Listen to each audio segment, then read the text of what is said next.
Gap جو اس دن میں نے آئیڈینٹیفائی کیا، اور میں اس لیے چاہ رہا تھا بالخصوص اس میں جو آخری جو بات ہے کہ حکومت بلوچستان اور اراکین اسمبلی اراکین پارلیمنٹ کو اعتماد میں لیا جائے، وہ ہے بلوچستان کے اندر ہمارے پاس اسکلڈ ہیومن ریسورس کا. اسی اسکلڈ ہیومن ریسورس کے جو ہے یعنی ہمارے پاس انسانی وسائل کی کمی. ہم نے اچھی یونیورسٹیاں نہیں بنائیں، ہم نے اچھے پولی ٹیکنکس نہیں بنائے، ہم نے اچھے ادارے نہیں بنائے. ہمارے پاس نوجوانوں کی ایک بہت بڑی جمع غفیر ہے جو صرف اور صرف بہت ہی معمولی قسم کی ان کے پاس ڈگریاں ہیں جو آئل ریفائنری کے سیکٹر میں کام نہیں آ سکتی.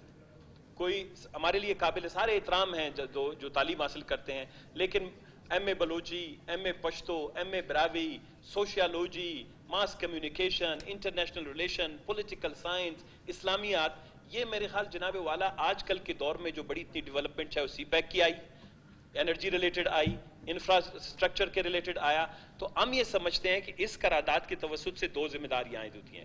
وفاقی حکومت بلوچستان میں ہیومن ریسورس کو ڈیولپ کرنے کے لیے بلوچستان کے ہر ضلع میں ترجیحی بنیادوں پر کم از کم 4 سے 5 ٹیکنیکل ادارے قائم کریں، اور اس کے لیے ہم اپنے حکومتی ساتھیوں کو بتائیں گے بھی کہ کون سے فورم ہیں، کانسٹیٹیوشن کا کون سا آرٹیکل ہے، اور وفاق میں جو ہے وہ کون سے وسائل ہیں جن کو آپ لے کر بلوچستان میں انسانی وسائل کا جو گیپ ہے 50-60 سال کا، اس کو آپ منیمائز کر سکتے ہیں، اس کو ریڈیوس کر سکتے ہیں، اس کو کم کر سکتے ہیں. دوسری بات اس میں یہ ہے کہ اس کا بہت بڑا ایک پولیٹیکل امپیکٹ بھی ہوگا. گوادر کے نمائندے عمل کلمتی صاحب نے کل پرسوں بھی بات کی.